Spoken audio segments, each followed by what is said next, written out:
स्वागत है फिर से आपका इस वीडियो में। वीडियो के फर्स्ट पार्ट में मैंने भाषा के बारे में एवं भाषा से रिलेटेड और जितने सारे टॉपिक थे उस पर बात किया था। फिर आगे हम लोग पढ़ते हैं वर्ण किसे कहते हैं। ठीक है, वर्ण कहते किसे हैं। तो लिखित भाषा की उस छोटी से छोटी ध्वनि को वर्ण कहते हैं जिसका खंड या टुकड़ा नहीं किया जा सकता है। या वर्ण उस मूल ध्वनि को कहते हैं जिसका खंड या टुकड़ा नहीं किया जा सकता। अर्थात कहने का मतलब ये है कि वैसे शब्द जिसको हम लोग तोड़ नहीं सकते, जैसे अ है तो अ को अगर हम लोग उच्चारण करेंगे तो केवल अ के साथ कोई और रिलेटेड वर्ड नहीं आएगा। उ हो गया, ग, च, ये सब क्या हो जाता है, वर्ण कहलाता है। अब हम लोग वर्णमाला के बारे में जानते हैं। तो वर्णमाला कहते किसे हैं, तो किसी भी भाषा के वर्णों के समूह को हम लोग वर्णमाला कहते हैं। जैसे अ, आ, हर्षई, दीर्घई, क, ख हो गया, क वर्ग, च वर्ग इत्यादि सब क्या है, वर्णमाला होते हैं। ठीक है। अब वर्णों के समूह के बारे में देखते हैं एवं उसे परिभाषित करने के लिए कहा गया है। देखिए, ये जो क्वेश्चन वगैरह लिखाया गया है ना, मेरे द्वारा ही लिखाया गया है। मैं अपने एक स्टूडेंट से इसको लिया हूँ और आप लोगों के लिए मैं एक वीडियो बनाने की कोशिश कर रहा हूँ। अगर कहीं पे कुछ त्रुटियाँ हो तो उसके लिए मैं क्षमा भी चाहता हूँ। हालांकि मेरे तरफ से कोशिश है कि कोई भी त्रुटि नहीं हो। दिया है वर्णों के कितने भेद होते हैं। तो वर्ण के मुख्य दो भेद होते हैं, स्वर वर्ण और व्यंजन वर्ण। देखिए, स्वर वर्ण किसे कहते हैं, तो जिन वर्णों के उच्चारण में निवधि रूप से मुख्य से हवा निकले, कोई अवरोध उत्पन्न न हो, उसे स्वर वर्ण कहते हैं। अर्थात जिसे हम लोग कंटिन्यू बोल सके, बोलने में कोई डिस्टर्बेंस नहीं हो। तो स्वर वर्ण की संख्या कितनी होती है, 11 होती है। जैसे अ, आ, हर्षई, दीर्घई, हर्षौ, दीर्घऊ, री, ए और तक ये क्या होती है, स्वर वर्ण होती है। आगे है व्यंजन वर्ण। तो जिन वर्णों के उच्चारण में निवधि रूप से मुख से हवा नहीं निकलती है, अवरोध उत्पन्न होता है, उसे हम लोग व्यंजन कहते हैं। अर्थात जिसे सही से हम लोग नहीं बोल पाते हैं। जैसे क, ख, बोलने से क्या हो रहा है, जैसे हम लोग बोलेंगे क तो क्या हो रहा है, कुछ समय लग रहा है। एवं क के साथ क्या है, अदर वर्ड भी मिला हुआ है। जैसे क प्लस अ करेंगे तो क्या होगा, क होगा इत्यादि। ये सब क्या है, व्यंजन होते हैं।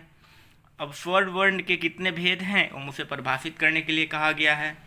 तो स्वर वर्ण के 3 भेद हैं, ह्रस्व स्वर, दीर्घ स्वर एवं प्लुत स्वर। देखिए, ह्रस्व स्वर कहते किसे हैं, तो जिन स्वरों के उच्चारण में कम समय लगता है, क्या लगता है, तो जिन स्वरों के उच्चारण में कम समय लगता है और खींच कर नहीं बोला जाता है, उसे ह्रस्व स्वर कहते हैं। जैसे क्या है, जैसे अ बोल रहे हैं तुरंत हम लोग इसको समाप्त भी कर दे रहे हैं। ई, उ, री क्या है, तो इसकी संख्या कितनी होती है, इसकी संख्या 4 होती है। आगे दीर्घ स्वर है। तो जिन स्वरों के उच्चारण में ह्रस्व स्वर की अपेक्षा दुगुना समय लगता है और उसे खींचकर बोलना होता है, तो क्या होता है, दीर्घ स्वर होता है। क्या होता है, दीर्घ स्वर होता है। जैसे आ, दीर्घई, दीर्घऊ, ओ इत्यादि। इसकी संख्या 7 होती है। आगे है प्लुत स्वर। जो हम लोग देखे हैं कि वर्ण के 3 होते हैं, सॉरी स्वर वर्ण के 3 भेद होते हैं। तो अब प्लुत बाकी है, उसके बारे में हम लोग बात करते हैं। तो जिन स्वरों के उच्चारण में ह्रस्व स्वर की अपेक्षा त्रिगुना समय लगे, उसे प्लुत स्वर कहते हैं। जैसे ओम, विशेषकर इसका प्रयोग संस्कृत में ही होता है, अर्थात इसको बोलने में हम लोग को काफ़ी समय लगता है। आगे दिया है बनावट की दृष्टि से स्वर वर्ण के कितने भेद हैं। तो बनावट की दृष्टि से स्वर वर्ण के 2 भेद हैं, मूल स्वर, संधि स्वर। खास तौर पे हम लोग को यही पढ़ने को मिलता है, मूल स्वर एवं संधि स्वर।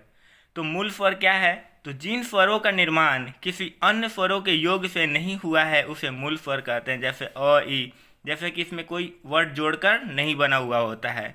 अगला है संधि स्वर। तो जिन वर्णों का निर्माण मूल स्वरों के मिलने से हुआ है, उसे संधि स्वर कहते हैं। जैसे अ प्लस अ जोड़ने पे क्या हो जाता है, आ, हर्षई प्लस हर्षई जोड़ने पे दीर्घई। ठीक है, इत्यादि इस तरह से जो दिया गया है। आगे है, इसके साथ ही हम लोग का स्वर वर्ण समाप्त होता है। आगे शुरू होता है व्यंजन वर्ण। तो व्यंजन वर्ण कितने प्रकार के होते हैं एवं उसे परिभाषित करने के लिए कहा जा रहा है। तो व्यंजन वर्ण के दो भेद होते हैं, स्पर्श व्यंजन एवं क्या है, अंतःस्थ व्यंजन होता है। तो व्यंजन के बारे में हम लोग देखते हैं स्पर्श व्यंजन के बारे में। तो जिन वर्णों के उच्चारण में जिह्वा मुंह के किसी न किसी भाग, जिह्वा बोलने से जीभ का बोध होता है, किसी न किसी भाग स्पर्श करती है उसे स्पर्श व्यंजन कहते हैं। अर्थात इस वर्ण को बोलने में हम लोग को कठिनाई महसूस होती है, उसे हम लोग ह्रस्व स्वर कहते हैं। इसकी संख्या 25 है, जैसे क वर्ग, च वर्ग, ट वर्ग, प वर्ग, त वर्ग इत्यादि। आगे है अंतःस्थ व्यंजन। तो जिन वर्णों के उच्चारण में जिह्वा मुख के किसी भी भाग से पूर्ण रूप से स्पर्श नहीं करती है उसे अंतःस्थ व्यंजन कहते हैं। इसकी संख्या 4 होती है, जैसे यह बोलने से क्या हो रहा है, हमारा जीभ किसी भी मुख के भाग से नहीं टच हो रहा है। आगे है ऊष्म व्यंजन वर्ण। तो जिस वर्णों के उच्चारण में जिह्वा मुड़कर ध्वनि संघर्ष करते हुए हवा मुख से बाहर आती है उसे ऊष्म व्यंजन वर्ण कहते हैं। अर्थात जिन वर्णों के उच्चारण में मुख से गर्म हवा निकले उसे ऊष्म व्यंजन कहते हैं। अर्थात बोलते समय क्या हो, गर्म हवा निकले, अर्थात मुंह से कुछ न कुछ भाप बाहर निकले। इस प्रकार नोट में दिया हुआ है। इस प्रकार व्यंजन वर्ण में 33 वर्ण होते हैं। व्यंजन में कितने होते हैं, 33 होते हैं, और स्वर में 11 होते हैं। इसके अलावा यहाँ पे दिया हुआ है अतिरिक्त वर्ण किसे कहते हैं। तो अंग और ढ को हम लोग क्या कहते हैं, अतिरिक्त वर्ण कहते हैं। ठीक है, फिर इसके बाद मिलेंगे हम लोग अगले वीडियो में शब्द के साथ। शब्द किसे कहते हैं, शब्द के कितने भेद होते हैं। धन्यवाद वीडियो देखने के लिए। इस चैनल को आप लोग सब्सक्राइब ज़रूर करें और लाइक कमेंट करना ना भूलें। धन्यवाद।